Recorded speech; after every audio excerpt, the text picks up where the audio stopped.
Good afternoon, gentlemen.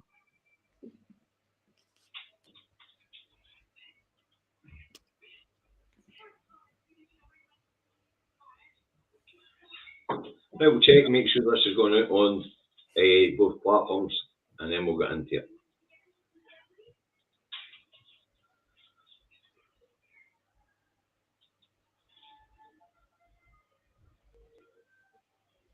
Afternoon, Chris.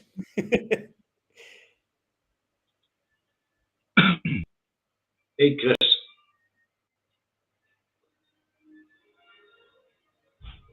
Ian, Stephen, Stuart, Jim, and Ruth, good afternoon. We'll get going. We'll get rolling in just a sec.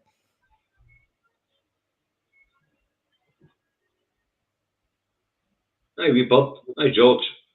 Wee bird. That's all we can see is who's on Facebook.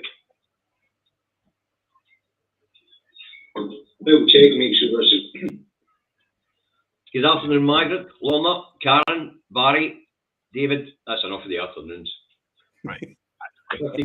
David, why don't you introduce us? Yeah, welcome everybody.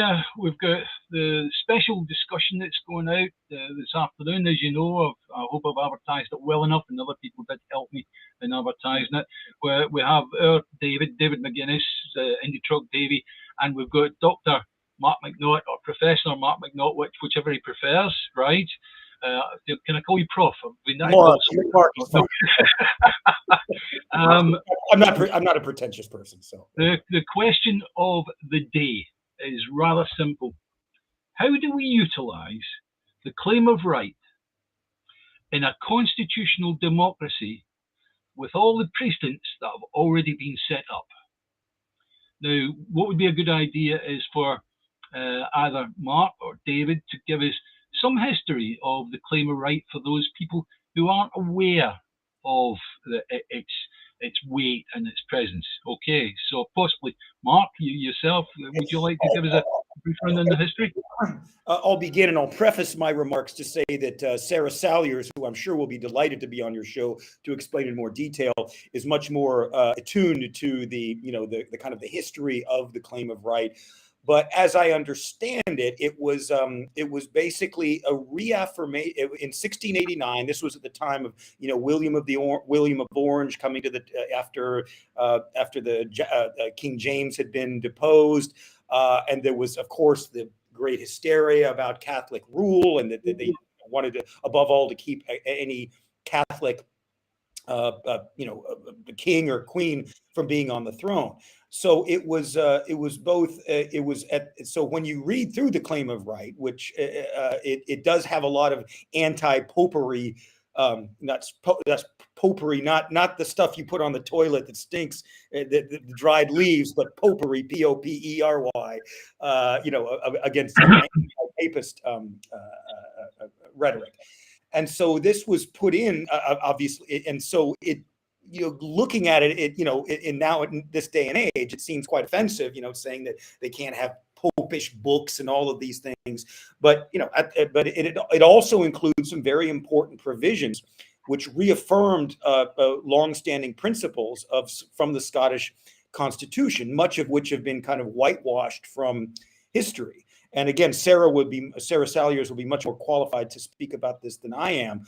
But Scotland has a very important constitutional tradition going back many hundreds, if not more than 1,000 years, where the common good was held to be, very important. That everybody was, judged equal before the law. And many other, and that the people had the right to overturn a government if it did not serve the ends that it was supposed to do. So this was codified in the Claim of Right of 1689, at the same time that the English Bill of Rights was codified in 1689 as well, which also had very anti-popery provisions as well. So just to say that, the Claim of Right has popery in it, then it's invalid. The same with the English Bill of Rights. So we go forward a few years to the 1607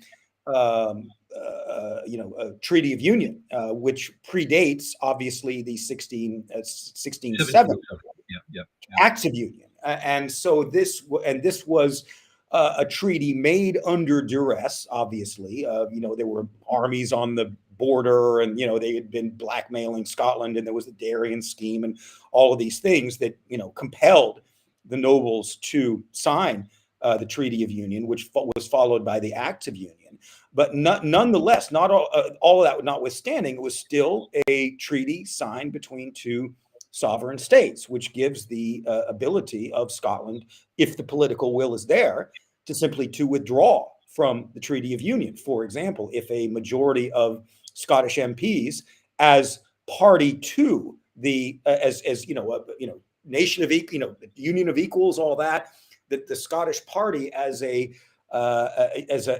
one of the two parts of the bilateral treaty decided to withdraw under the claim of right, they could, and so I guess that's the main thing that, in response to your question, is I don't know exactly how it can be done, but the UK Constitution, the unwritten, uncodified UK Constitution, is malleable enough so that there absolutely, if the Scottish MPs or the Holyrood politicians decided, hey, we want to withdraw from the Treaty of Union, why not? I mean, the UK Constitution has enabled at least 60 countries to become independent from the UK. There's no reasons, and all of them without a Section 30. So there's no reason that that Scotland, like the UK, who uses these ancient texts to serve their own constitutional interest, there's no reason Scotland can't do the same. So again, how that's done, I don't know, and that's what we'll get on to more about that as I talk a little bit more about what the Salvo and the SSRG, the Scottish Sovereignty Research Group, has been doing. But in short, again, the claim of right are provisions that assure for self-governance, which were maintenance of which were a condition for the Treaty of Union. The Treaty of Union is the basis of the United Kingdom. Without the treaty, there would be no, union. Irrespective of whatever they say about the acts. Oh, the acts superseded it. No, it was a treaty between two countries, two sovereign countries, of which, and under international law, if you're in a treaty or like a marriage, if you want. Let me tell you that the acts, as the way we read them, is they enabled the treaty to come into force.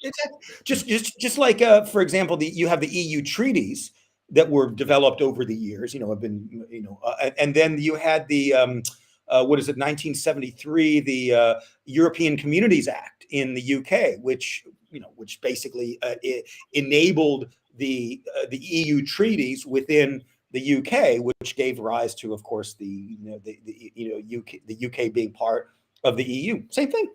Mm-hmm. And I just want to hear from David. David, we've talked about all the different ways that the claim of right have been put in. The latest one being the 2018 House of Commons, where the state of this House endorses the principles of the claim of right. Blah blah blah blah. Right? Okay. But you were talking earlier about the Edinburgh Agreement and the way that perhaps set up a precedent regarding the claim of right. Can you explain that for us, please? Well, I will explain that to you in a wee minute. Once I clear something up, people have some sort of mad thinking that I don't believe in the claim of right out there. I seen George Henderson put a copy up on Mark's show with Sarah the other day saying that I said the claim of right was bollocks. That isn't. The reason for this conversation today is to try and answer the questions that I have on how we utilise the claim of right in a constitutional democracy. Because under our law, as part of that claim of right, it's coming from 1320 onwards, the tradition of the people being sovereign, the people have to have a say by law, which would mean some sort of vote or plebiscite. Now, I've been hearing people say that this is a silver bullet, this claim of right. Well, I have to get to understand how we exercise that claim of right in a constitutional democracy, which Scotland is by law. And that's enacted within that claim of right, running from 1320 to 1663 to the 1689 Act of Claim of Right. The 1988 Constitutional Convention was put together with the Scottish MPs, except for Tamdale, the SNP, and Scottish Civic Society, signed the Claim of Right, which states that the people of Scotland have the right to choose the type of governance that suits them best. Sure. My question is, how do we utilise it? I mean, are we getting attacked because I've been asking that question? How do you utilise it? I mean, I've read all the stuff that's out there. I've got Sarah's work there, Treaty Bites. I've read Mark's work.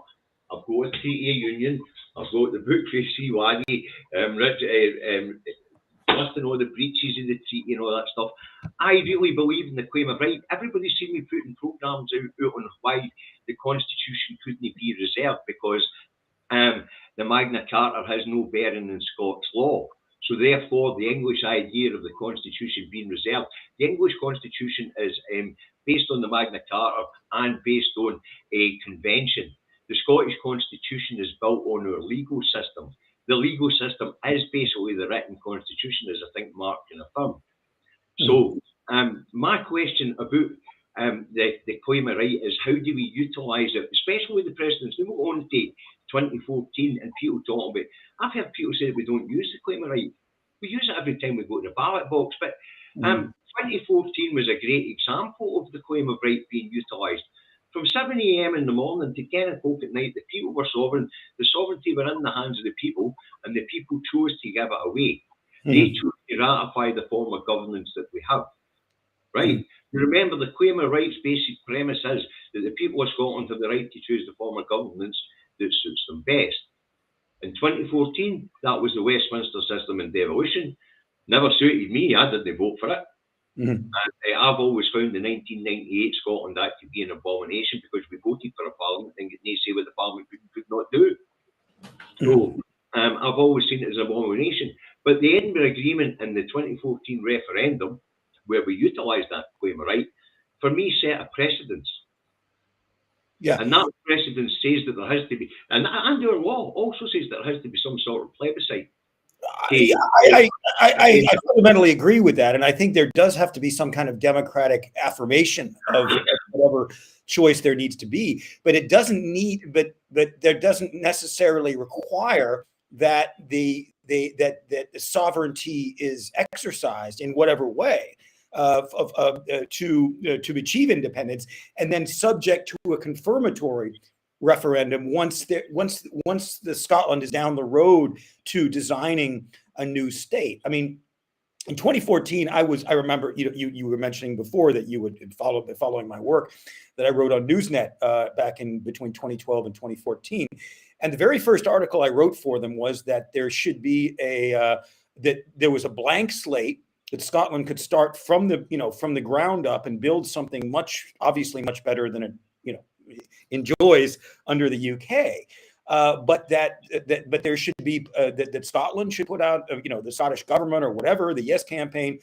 should put out a written constitution that it holds up as, okay, when you vote for this, this is what will happen, and that this was delusional to think they would do that, but that the UK would do the same thing, maybe say, okay, well, if you vote no, then, well, like they did with the vow, Devo Max, you'll have this, you'll have that, you can stay within the UK, and you'll have all these advantages and disadvantages, whatever. But they didn't do that. And I remember talking to my uncle, at the time, and saying, well, what do you think about independence? And he's like, how much is it going to cost me? Ask Alex Salmond how much it's going to cost me to be independent. And he obviously was missing the point, but it also pointed to the broader failure, I guess, if that's the right word, of the Yes campaign to put out what Scotland should be, what it could be when it becomes independent. Would it be a republic? What currency would it use? All of these things that were unanswered and exploited by the No campaign, or by the Better Together campaign back in 2014. So to make a long story short, my view is that the Scottish sovereignty exists. It was affirmed in the claim of right. It's been reaffirmed as recently as 2018. It's there. But it needs to be used, or else it's just sitting in a trunk gathering dust. And unless and it's perfectly within the right of the Scottish MPs or the MSPs to use that sovereignty, or at least try to, and say, look, we're out of this union.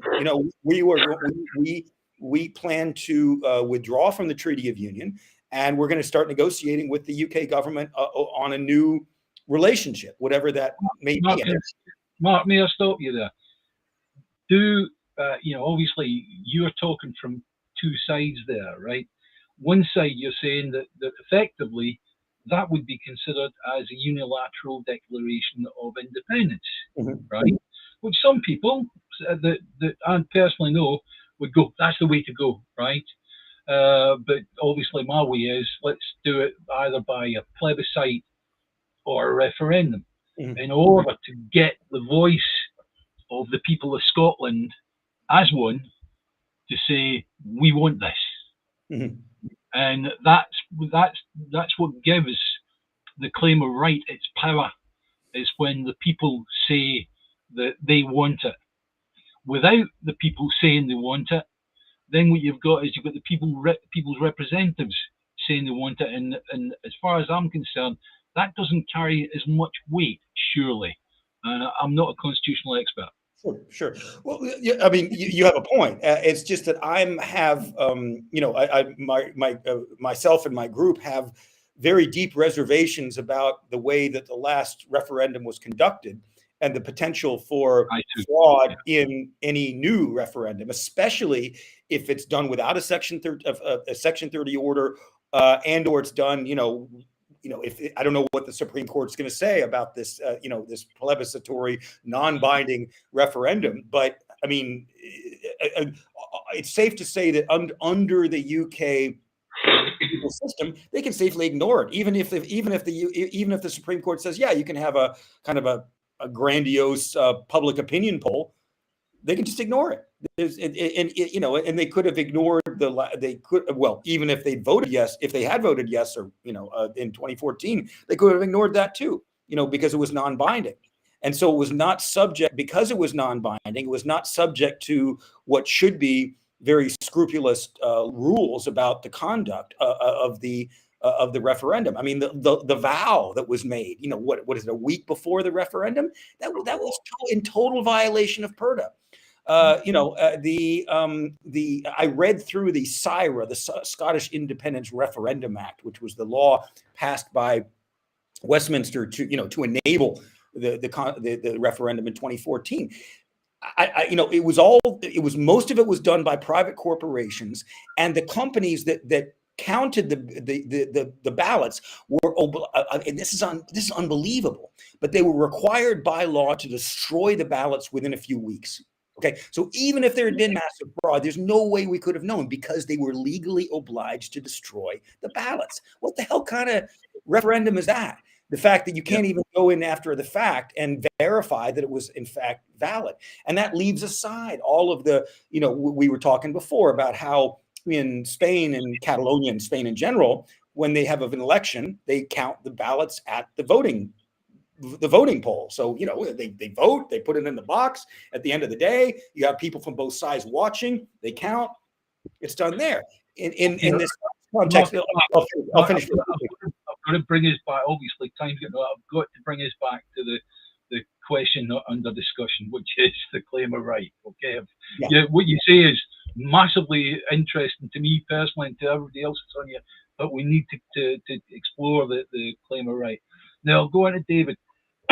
David, with regard to the claim of right and its possible use, right, or its use after either a plebiscite or a referendum, how do you see that happening? Well, listen, this is what I want to get back to now. The claim of right, we're all very well aware of what it is. Popular sovereignty in Scotland, we're all very well aware of what it is. The reason why I'm being attacked and we're having this argument, people wanted a bun fight today, is because I'm asking a very fundamental question to people who say that the claim of right is a silver bullet to solve the situation we're in. And that is, how do we exercise it when we must legally have some form of plebiscite under our own law, because Scotland is a constitutional democracy. Now, the woman who dug up the Act of Salvo of 1663 and brought it to mind your attention back in 2012-13, David, Davies McDonald, she says there's a couple of ways to do it, David. We could go out and gather 2.7 million signatures and then raise a case in the Court of Session to have them dissolve the union and then have a plebiscite afterwards as a confirmatory vote, right? Yeah. And the other thing she said is we can comply with the law and have a vote before we make the declaration. Now, I have no argument about the claim of right. I put a 20-minute programme on why the Constitution couldn't be reserved. Interestingly, the UK submission to the Supreme Court isn't that the Constitution's reserved. It is that the treaty is reserved, because they know the Constitution can't be reserved, because the Magna Carta has no bearing in Scots law, and they're talking about their Constitution and no our Constitution. They're two different things altogether. I'm interested in how our Constitution, the Scottish written Constitution, the legal system can be utilised, or how the people express their sovereignty without a plebiscite election. They would do what them says, gather 2.7 million signatures and raise a case in the Court of Session. I really have to understand how the claim of right is a silver bullet when legally we have to have some sort of plebiscite, because this is Scotland is by definition a parliamentary democracy. Yeah. Therefore, David, an election is, I think we would all agree, it's a prerequisite. We'd have to have some kind of referendum, plebiscite election, or whatever. Is that what we're doing? I don't think we could garner popular support and enough, or more than 50% of people wanting this. Why? As I say, that it was done back in the 50s. They did a petition. Yeah. You know, that said, I totally agree with everything you've said, David. What I would suggest is that there are a lot of perils to going the Westminster route of a Section 30 referendum, and that there are different ways of doing it. And for example, I mean, even without achieving independence, there's no reason that groups like Salvo, the SSRG, and others can't start designing the Scottish state. And really going down that road. Okay, how would we do this? How would we do that? Currency, all that. Even within the UK, and then when we reach a certain point, we can, vote. Mark, that's an interesting point, because we have been building the Scottish state since devolution. Yeah. We really have. Building a separate tax system. We are now building a social security system, all within the devolved powers. But that means that the infrastructure is there if and when we become independent. Yeah. As my basic understanding, and it is basic, and I have the description of what Scotland is up here on the screen, right? Now, I'll just give me a wee second to find it. Right. And here is the Scottish Parliament's definition, and then I'll put up the legal system's definition of what Scotland is. Okay, just give me 2 seconds. I need to copy and paste it, if I can successfully manage it. And I'll copy and paste it into the comments to now, because I can do that. This is the Scottish Parliament.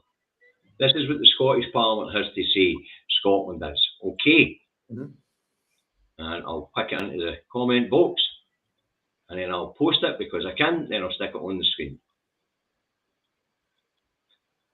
Okay, and I'll stick that on the screen. And there we go.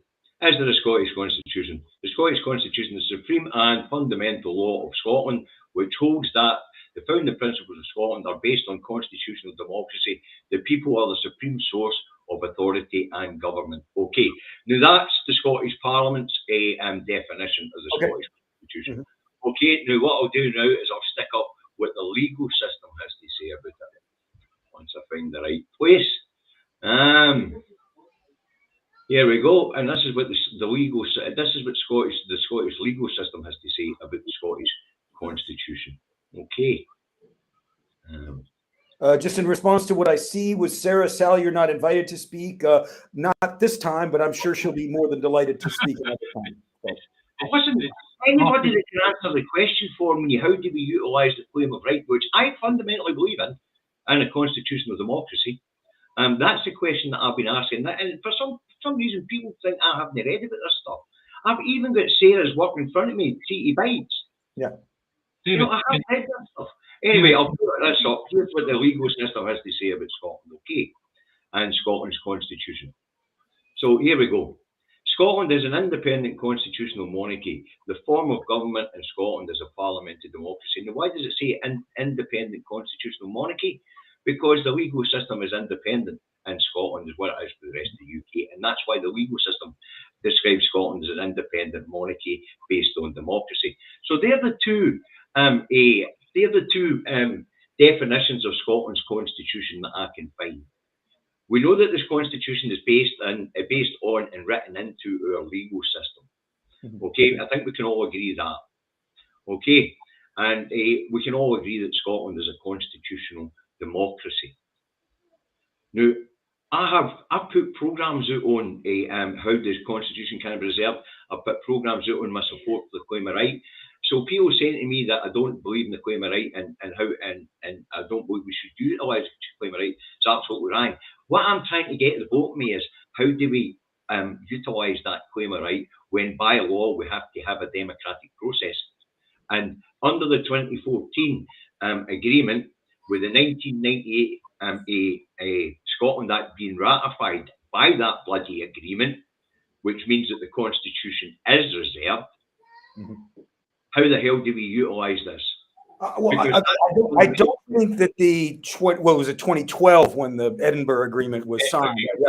I don't think that necessarily sets a precedent in the sense that, I mean, that was one way. I mean, I went to see Alex Salmond speak quite recently, just at the beginning, and that was one way that he used at the time to attempt to achieve. That's one thing. But the British Constitution is so malleable and so, uncodified that there's all kinds of different ways. Look at the way that they make up the Constitution as they go along. Evil in 2015, English votes for English laws. The Fixed Parliament Act of 2011. They do it all the time.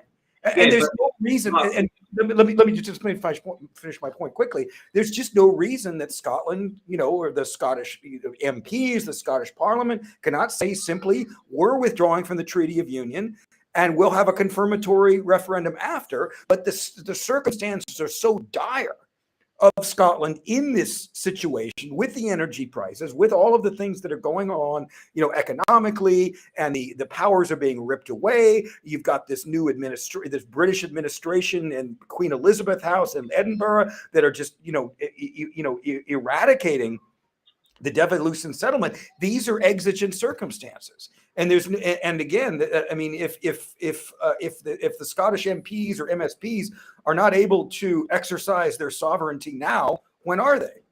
I mean, again, either you use it or you lose it. And sovereignty is just right now. Sovereignty is just gathering dust in a trunk unless it's taken out and used. That's my main point. So, anyway. But that's all beside the point of the bit I'm trying to get at. I know the Edinburgh Agreement was a one-off and only applied to the 2014. I wasn't talking about the Edinburgh Agreement and what it did about that particular referendum. I was talking about the fact that it ratified the 1998 Scotland Act's claim that the Constitution was reserved. As you say, it's very malleable. I agree with you. There's no reason why we couldn't utilise Scots law the same way that the Westminster utilises English law to manipulate the Constitution. I have to agree with all that. But I still have to get to the fundamental understanding of how we're going to exercise that dormant sovereignty in a constitutional democracy if we don't have a democratic process. That's the basic. But if the democratic process is being prevented systematically by Westminster, then what other options do you have?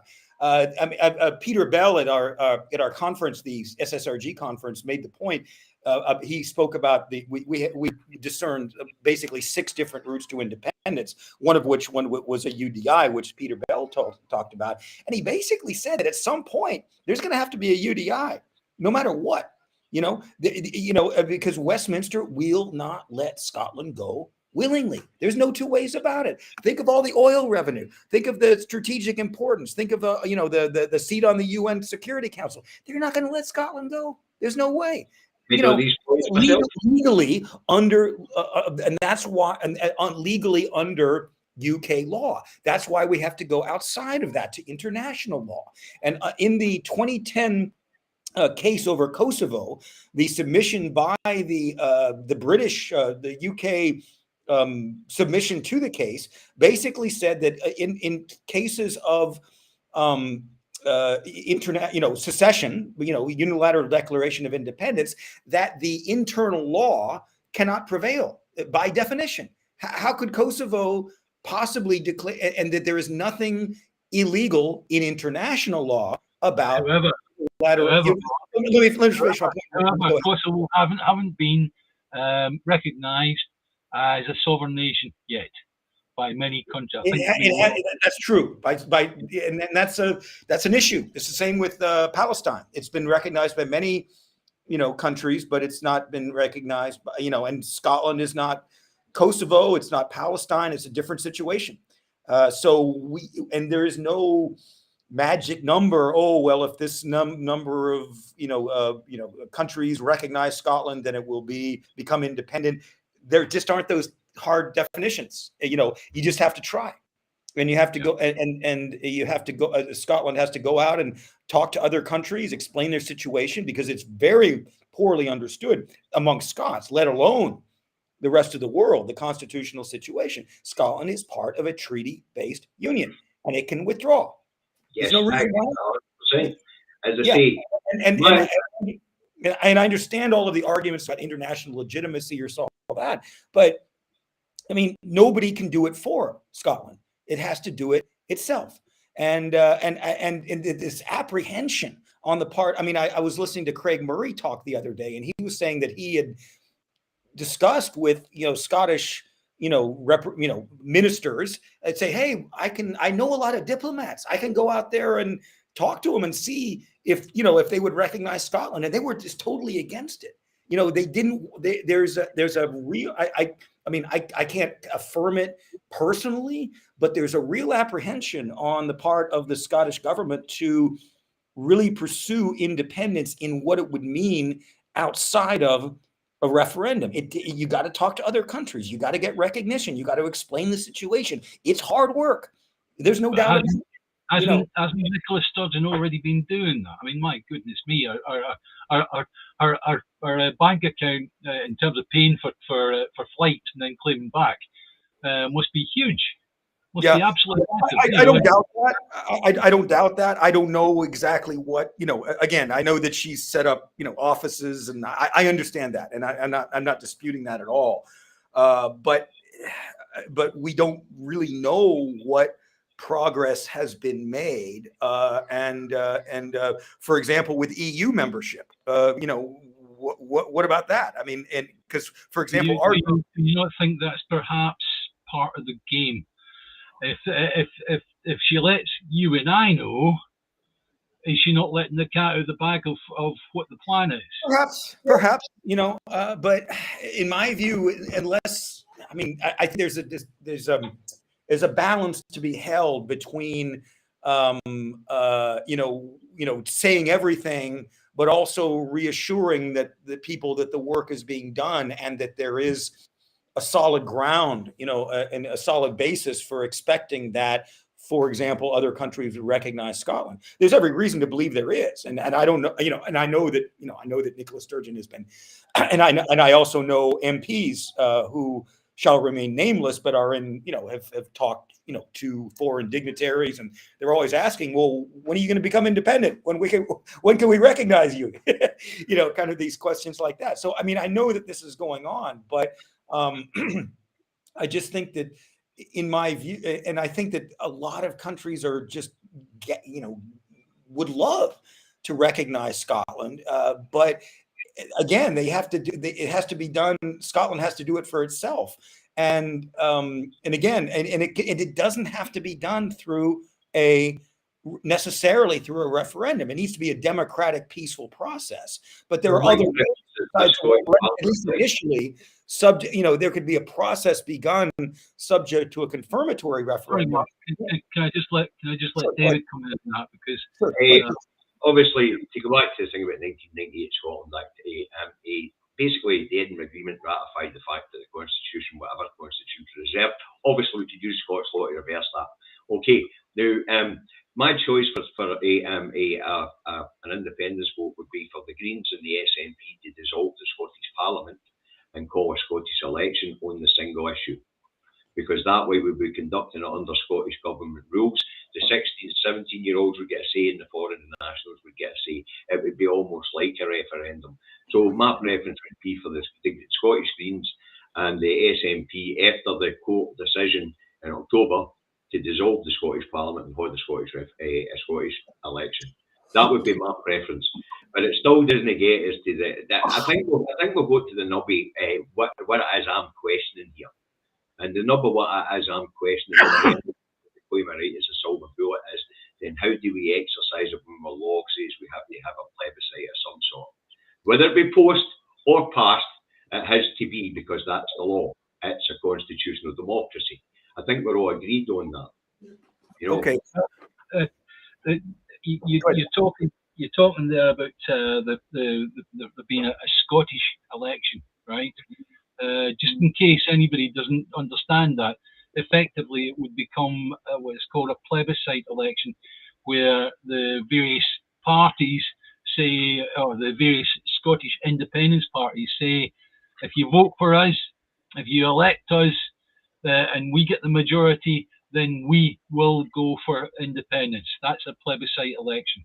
And that's in fact, I believe, talking to our constitutional expert, Mark McNaught, that's how many countries have done it before. The referendum stands as being the oddball method of gaining independence. Am I correct, Mark? I agree. Again, I'm not a total expert on all of the different ways countries have achieved independence. I'm quite aware of how America did through bloody war, and it was awful. And I'm confident Scotland can certainly avoid that.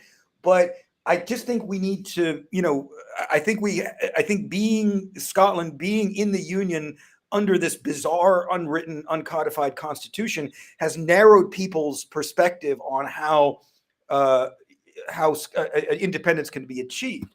And I think for Scotland, it can be done. I mean, again, I was saying before the show started, Margaret Thatcher said, "Oh yeah, if there's a majority of Scottish nationalist MPs elected to Westminster, sure, become independent." Maybe she didn't thought that would never happen. That's very possible, but that was entertained, and even I believe I saw that in the 1999 SNP referendum, that was their policy, that if they have elected. So I don't know what changed, but they got massive, 56 out of 59 in 2015, a little less since then. But I mean, there's no reason they couldn't have said, that's a mandate for independence. They didn't, and they didn't run on it as a mandate for independence in the election. That's the difference. This next election, looking at the polling that was released yesterday, the SNP will get 53 of the 59 MPs, and they're probably going to score 49.8% of the popular vote.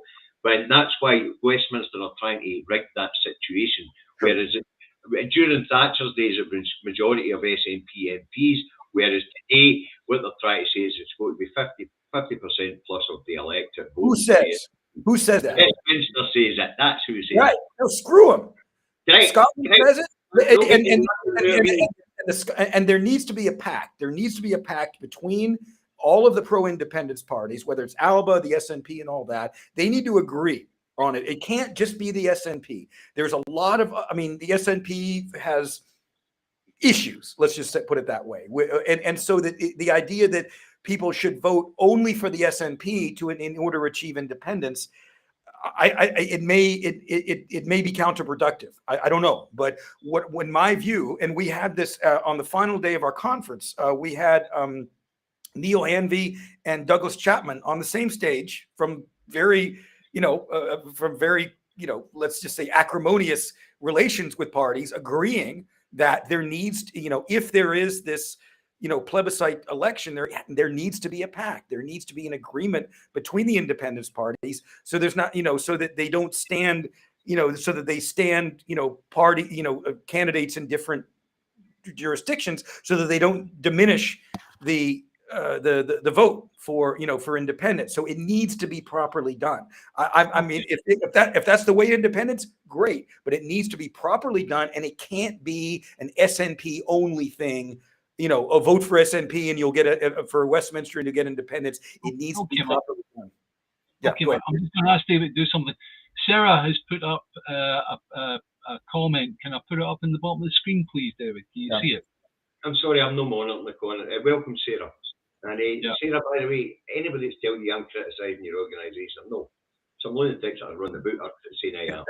No. I believe in the claim of right. I've made programmes on the claim of right. I've made programmes on the Constitution. Can you pop up where it disappears? I'll put the comment. There's a couple of them there. What I'm trying to understand is how we do it. That's all. We'll get people running the boot saying that this is a silver bullet, this claim of right. And I'm just asking, well, how is it a silver bullet in a constitutional democracy? I don't think Sarah or anybody is claiming that it's a silver bullet, this easy way out. What I think it is it's a tool that is at the disposal of the Scottish people to utilize. It's dusty. It's been in a trunk for over 300 years, and it has not been used, but it's still there. I mean, that's the way I would see it. I mean, I agree with that. Yes. Use whatever metaphor you want, silver bullet, but I'm always trying to understand like an old musket that still works, but it needs to be cleaned and used, and not just sit there. I'm always trying to understand how we utilise this claim of right in a constitutional democracy without a plebiscite of some sort. Well, I think we're all agreed that there would have to be at some juncture. There would have to be an election, a referendum, a plebiscite, if you like, in order to give weight and power to the claim of right. So, in other words, it's one thing for an MP to stand up and go, "We are enforcing the claim of right, and therefore Scotland will withdraw from the Union henceforth." It's one thing an MP saying that, and then saying it with the people of Scotland behind them. That's what gives it power. It's people that give the thing the power. The claim of right is a method, quite rightly put by Mark, and it's a bit dusty. It hasn't been cleaned off, but when it's brought out, it doesn't need to be shined up. And the way to shine it up is actually to have the people of Scotland behind it. Yeah. Yes, correct. Agreed. We all agreed on that. Agreed. I know what you're doing. You see, but when a guy called Quentin Kelly and Billy Halliday and everybody kept putting on that timelines on my political reviews on the news, claim of right, claim of right, claim of right, claim of right, and I've just kept saying them. 1889, go and look it up in the statute books. I had no idea what these guys are on about. Next thing, Gordon Ross is on, and he's talking about the claim of right being the silver bullet that's going to get us out of the situation we're in. And I'm saying, do people not understand that Scotland by law is a constitutional democracy? So therefore, the people have to have a say. Agreed, but the order is. There's no reason why we can't start building the Scottish state in view of an independent Scotland while still in the UK. And then once that's much clearer of what that actually means, that there be some kind of confirmatory referendum. Do you want to stay in the UK under the current Treaty of Union, or do you want to embrace this new, Scottish state that we're building? There's nothing preventing from doing that. It's just that we're kind of indoctrinated into believing, this whole idea of a gold standard for a Section 30 referendum. That's ridiculous. I agree with that. I mean, it's absurd. And there's everybody has their own paths. every country has their own way towards achieving self-determination, and there's no reason Scotland can't choose a different path. Of course, it has to be ratified democratically at some point, yes, but that doesn't mean that it doesn't have to initially go through a UK sanctioned referendum under the UK Elections Bureau, under the UK, with the BBC, with all of the media garbage that goes on during that time. It can be done a different way. That's all I'm saying. So, however, Mark, both David and I believe the moment that a referendum looks as if it's going to happen with or without the Supreme Court's say so, that's the moment we believe that those at Westminster will run up the road offering a Section 30, because they will want to be involved in the Scottish referendum. Simple as that. Yeah. It's unconscionable to think of the Westminster government not having a dog in this race. You've already said it yourself. The reason they're not going to let us go easily is because of the natural resources and all the rest of it that Scotland has that they wish to keep a hold of. So therefore, if there's going to be a referendum on independence, the Westminster will want to keep us in their game. Yeah, they want to hold the dice. So hold on a wee second, folks. Let's say address this. Why was Sarah blocked from this? She was not blocked. She wasn't invited. I was invited. She is more than welcome to come on at any time. And we have had several of her comments on the thread, so she has not been blocked at all. So can I just put in, guys? We will have a future program with Sarah on. Don't worry about that. If she wants to come on. Yes, if she wants to come on. All right. So let's just put that. I know where she'll be delighted. Today it was just Mark that was invited, and thank you, Mark and I that were speaking about this. That's why Mark's invited today, because we were speaking about it on a thread, and Mark said he'd love to come on and talk about it. I'd like to speak to Sarah about it and all. They say people seem to have picked things up. People seem to be so reactionary these days. Yeah. I say, all right, then silver bullet. Gordon Ross called it silver bullet. Let's try and understand this. Let's understand that the Constitution is our legal system. Our legal system requires in the constitutional democracy that we have a plebiscite. Now, the claim of right has never been disputed. Now, I'm quite willing that in fact, I've actually raised at the SNP, and people have heard it in my videos raising at the SNP for even countenance the idea of a Section 30 order. I mean, I have been one of the most loudest shouting proponents of get it round them. The people are sovereign, let's just do this. And David, anyone you're laughing, David, that's true. But when I get back to the reality of it, our constitution is synonymous with our legal system, and Scotland's a constitutional democracy. We have to have some sort of democratic process. Mark's absolutely right. We could have it after the fact. We can have it before the fact, but generally it's before the fact to give weight to the claim. But again, I just have reservations about that, in the sense that in 2014 it was a complete jump in the dark. There was no concept of what an independent Scotland would be like, and there was so much manipulation of there was the white paper that came out, but then there was so much. There wasn't a clear vision put forth by the Yes campaign as to what Scotland would be, and there were too many unanswered questions. And that if Scotland goes into another one like that without these questions answered, currency, pensions, all that, it could be a disaster, and it could put off Scotland, independence for our lifetimes at least. Don't you agree, Mark, that the problem back on the run up to 2014 was that we had a Yes campaign without any political power, having to answer questions that they couldn't answer, like what currency you're going to use. That really was a question for the government of the day, right?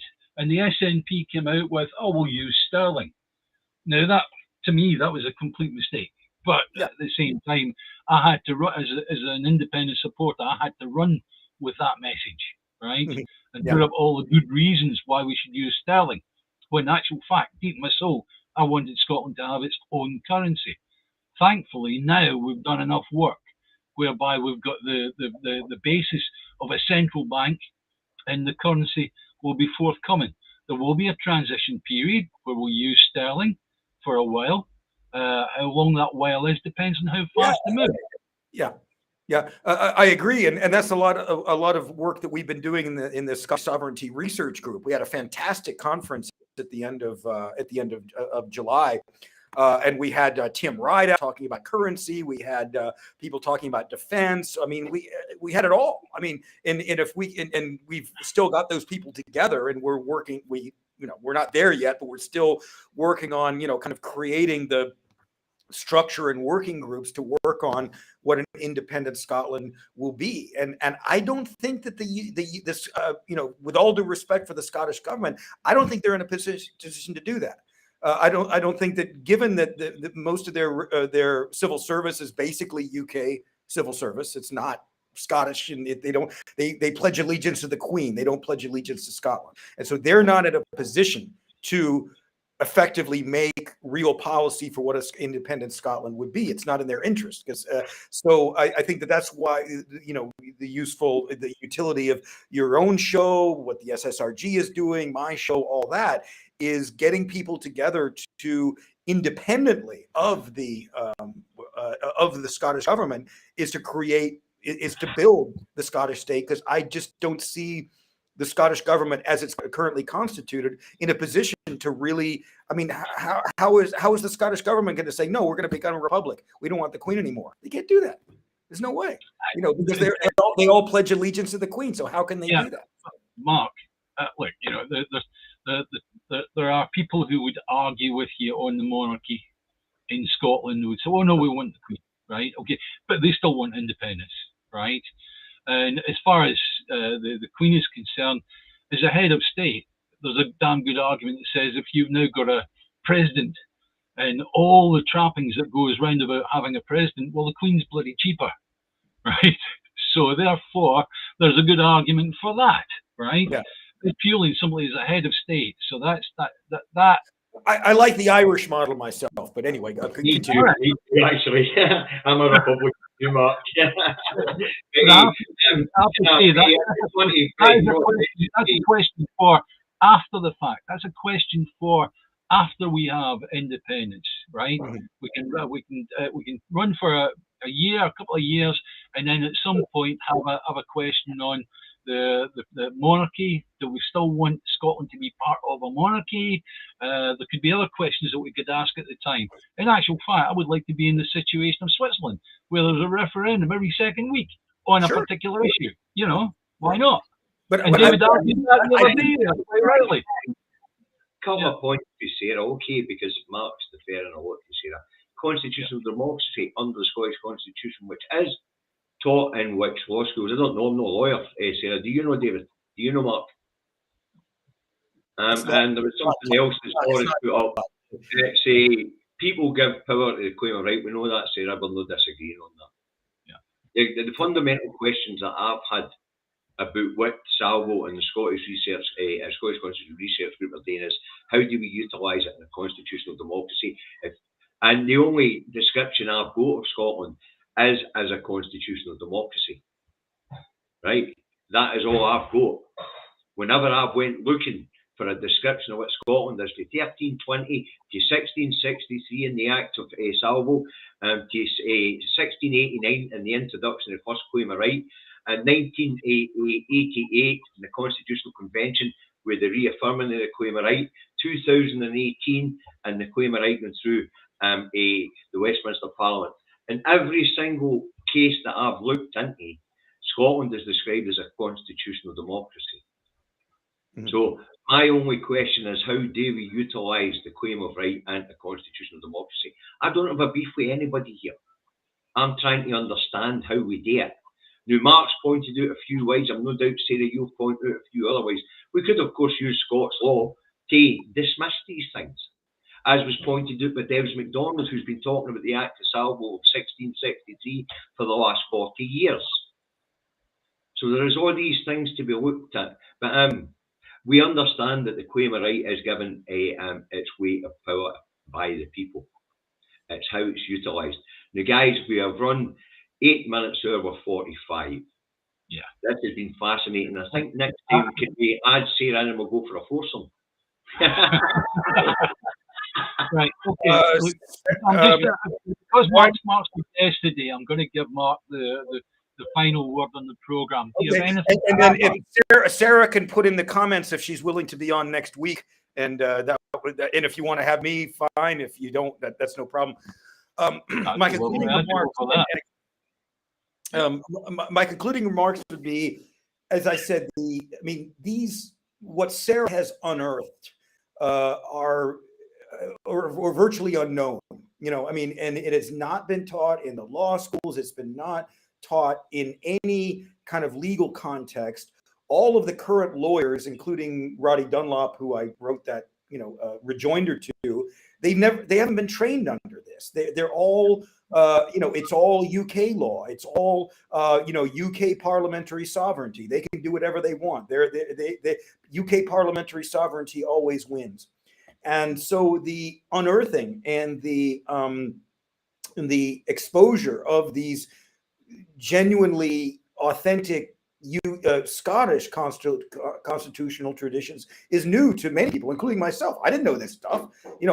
I've been reading about UK Scottish constitutions for over 10 years. I didn't know about the claim of right, really. I didn't know about what preceded the articles of the Treaty of Union. And so my main point is that in response to the question that you raised, David's at the beginning, the Scottish sovereignty is there. It's been reaffirmed as recently as 2018 by the House of Commons, and Scots just have to use it. And we don't know how it'll turn out. We don't know. It's not easy to say. But if the Scottish MPs tomorrow said, okay, we're withdrawing to the Treaty of Union, nothing preventing them from doing that. They're perfectly entitled to, and they're perfectly entitled to see what happens. And then whatever roadblocks are put up, they deal with it. But the SNP has been elected numerous times on the proposition that they would achieve independence. They haven't done it thus far, and we don't know. And the prospect of a referendum next year is shaky. To say the least. And its legitimacy.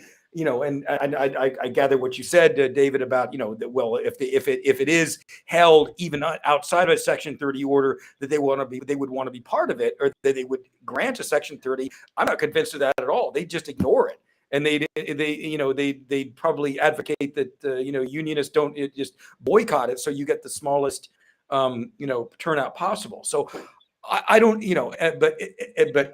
but as you said, it does have to have democratic legitimacy to it, but that does not prevent people like ourselves and the SSRG and others from pursuing, beginning to construct the Scottish state outside of the Scottish government, because as I said, I don't think they're in a position to do that. They're too much of a part of the UK establishment. They can't go outside of the parameters that are set for them by their jobs. And so we can begin and continue building the Scottish state and the defense posture, currency, all this stuff, infrastructure, big one, infrastructure. Obviously, I'm sure David, you have a greater appreciation of that than I do. But then, of course, at the end, subject to some kind of confirmatory referendum.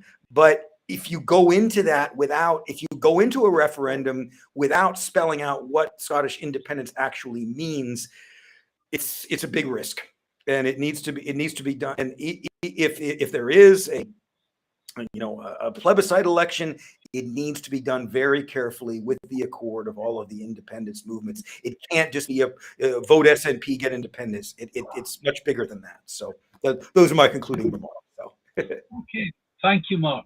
Thank you, David. Right. Okay. So I need to address this, David.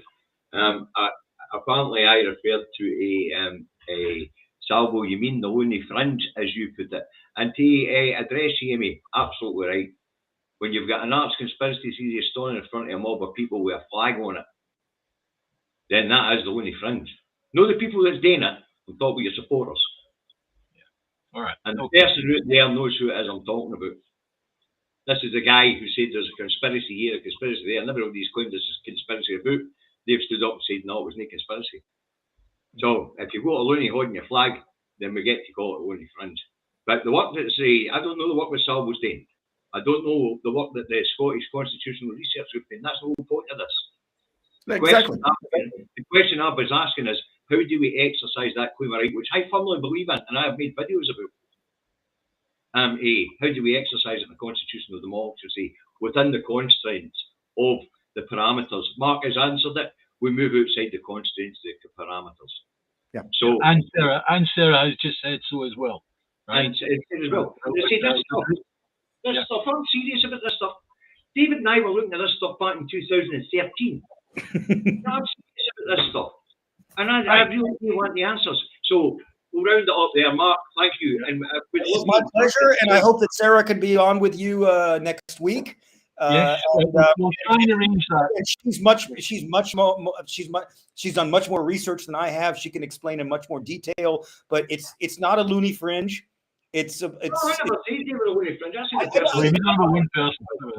Again, it's people who are getting together to assert historical rights of the Scottish people, and it may seem loony to some, unfortunately, but that's all they're doing, or we're doing, however you want to phrase it. So I hope that Sarah will be on with you next week, and I know she could explain much better than I can about the traditional Scottish Constitution. But thank you everybody for watching. I appreciate all the comments. I wish we could have reacted to more of them, but thank you, Davies, for having me, and it was a great pleasure, and I'll be welcome to come back anytime.